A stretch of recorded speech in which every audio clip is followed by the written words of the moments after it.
मैं doctor Anita Rai Singhani, associate professor EAFM, government college Kekri, आपका हार्दिक स्वागत और अभिनंदन करती हूँ। बीकॉम पार्ट 3 के बैंकिंग और वित्तीय व्यवस्था, banking and financial system paper के लिए आज मैंने आपका एक लेक्चर तैयार किया है और इस लेक्चर का नाम है मुद्रा के कार्य, फंक्शंस ऑफ मनी। मुद्रा के वैसे तो कई प्रकार के कार्य हैं और सबसे पहले मुद्रा के कार्यों के लिए मैं एक क्राउथर की परिभाषा आपको बताना चाहती हूँ कि मुद्रा के कार्य 4 माध्य, मान, माप और भंडार। वैसे तो इसके कई सारे कार्य हैं, पर इसको सरलता की दृष्टि से, अध्ययन की दृष्टि से इसे मैंने कुछ भागों में बांटा है। सबसे पहले हम प्रमुख या प्राथमिक कार्य पढ़ेंगे। इसमें सबसे पहला कार्य है विनिमय का माध्यम। मुद्रा का ये सबसे प्रमुख कार्य है। मुद्रा का उद्भव इसी कार्य के आधार पर हुआ है। वस्तु विनिमय की कठिनाइयों को दूर करने के लिए सौदों के लेन देन में सर्वमान्य माध्यम के रूप में मुद्रा का प्रयोग किया जाता है, अर्थात वस्तुओं का प्रत्यक्षतः आपस में न बदल करके मुद्रा के माध्यम से खरीदा और बेचा जाता है। इसी तरीके से दूसरा इसका प्रमुख कार्य है मूल्य मापक, मेजरमेंट ऑफ वैल्यू, कि मुद्रा एक ऐसी वस्तु है जिसे निर्धारित किया जाता है कि दूसरी वस्तु का मूल्य कितना है, अर्थात मुद्रा रूपी वस्तु के माध्यम से अन्य वस्तुओं और सेवाओं का मूल्यांकन किया जाता है। इस प्रकार मुद्रा वस्तुओं और सेवाओं के मूल्य मापने में सामान्य मापदंड का कार्य करती है। मुद्रा के माध्यम से मूल्य मापन अत्यंत सरल हो जाता है तथा पारस्परिक मूल्य निर्धारण भी बहुत आसानी से हो सकता है। प्रमुख और प्राथमिक कार्यों के बाद अब हम स्टडी करेंगे मुद्रा के गौण कार्य कौन कौन से हैं। और गौण कार्यों में सबसे पहला कार्य है स्थगित भुगतानों का मान।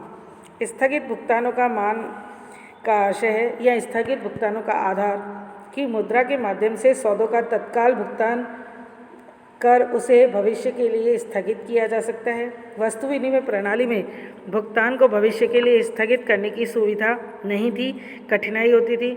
वस्तु मुद्रा के माध्यम से वर्तमान में ही भविष्य में संभावित मूल्य की गणना की जा सकती है, अतः भविष्य में भुगतान स्थगित करने का पर लेनदार और देनदार किसी भी प्रकार की उन दोनों को हानि नहीं होती है।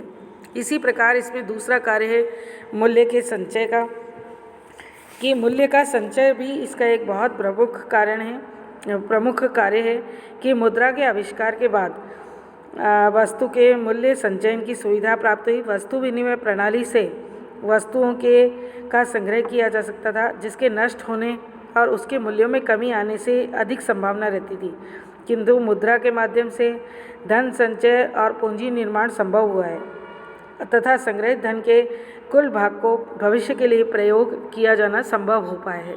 इसी तरीके से तीसरा गौण कार्य है कि मूल्य का हस्तांतरण, कि मुद्रा के माध्यम से जो है वस्तुओं सेवाओं के भविष्य के लिए हस्तांतरण किया जा सकता है। जरूरी नहीं है कि तत्काल उन सौदों को किया जाए, भविष्य के लिए उसको हस्तांतरित किया जा सकता है। अब आते हैं इसके आकस्मिक कार्य। आकस्मिक कार्यों में सबसे पहला कार्य है कि अधिकतम संतुष्टि।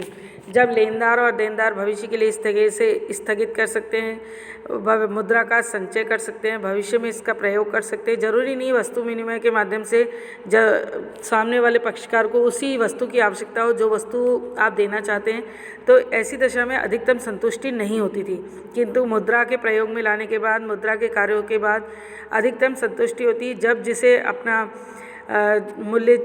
मुद्रा जो है उसको उपयोग में ले सकता है और अधिकतम संतुष्टि प्राप्त कर सकता है। इसका दूसरा आकस्मिक कार्य है कि राष्ट्रीय आय का वितरण। वर्ष में आपको पता है उत्पादित सेवाओं और वस्तुओं को बाजार मूल्य के सकल राष्ट्रीय उत्पाद को राष्ट्रीय आय के आधार पर माना जाता है और राष्ट्रीय आय का विभिन्न पक्षों पर वितरण मुद्रा के माध्यम से ही संभव हुआ है। उत्पादन पे कितना व्यय होगा, मूल्यह्रास कितना होगा, व्यय योग्य आय कितनी होगी, इन सब का निर्धारण जो है राष्ट्रीय आय के माध्यम से किया जा सकता है। और राष्ट्रीय आय का भी पता हम सिर्फ इसीलिए लगा पाए हैं कि मुद्रा का आविष्कार हो पाए। इसी तरीके से पूंजी की तरलता में वृद्धि। पूंजी को तरल रखना भी आवश्यक होता है। कई बार भुगतान करने होते हैं और अचानक से कभी भी व्यवसाय में आवश्यकता पड़ती है तो पूंजी की तरलता की आवश्यकता होती है, तो मुद्रा के कारण जो है पूंजी को तरल रखा जा सकता है। और पूंजी की उत्पादकता में भी वृद्धि हुई है कि उत्पत्ति के सबसे सर्वाधिक सरल रूप है। इसी कारण से इसकी उपलब्ध पूंजी को उत्पादकता में वृद्धि की जा सकती है। और इसी तरीके से साख का आधार, आप जानते हैं कि भविष्य में वर्तमान में जितने भी आर्थिक तंत्र संचालित हो रहे हैं उसको गति मिल रही है तो वो साख के कारण मिल रही है। वर्तमान संपूर्ण साख व्यवस्था का आधार मुद्रा ही है। उसी व्यवस्था के कारण हमारा बाजार तंत्र गतिशील है। बैंकों के माध्यम से साख निर्माण का कार्य आसान हो पाया है। निकट मुद्रा के रूप में चेक, विनिमय बिल, प्रतिज्ञापत्र आदि का भी चलन हुआ है। और ये सभी प्रपत्र भी मुद्रा व्यवस्था पर ही आधारित है। इसी तरीके से शोधन क्षमता की गारंटी देने का कार्य भी मुद्रा के माध्यम से संभव है कि मुद्रा के माध्यम से भविष्य में शोधन क्षमता की गारंटी भी प्रदान की जा सकती है। इसी तरीके से अगर हीनार्थ प्रबंधन करना है या मूल्य स्तर पर नियंत्रण करना है, आर्थिक विकास को गति देनी है, वित्तीय निर्णयों में सहायता प्राप्त करनी है, रोजगार सृजन में सहायता प्राप्त करनी है, तो उसके लिए भी जो है मुद्रा कार्य करती है। तो मुद्रा के कार्य जो है कई सारे हैं और ये सारे कार्य बहुत महत्वपूर्ण हैं जिनसे आर्थिक तंत्र कार्य कर पाता है। बहुत बहुत धन्यवाद। थैंक्स।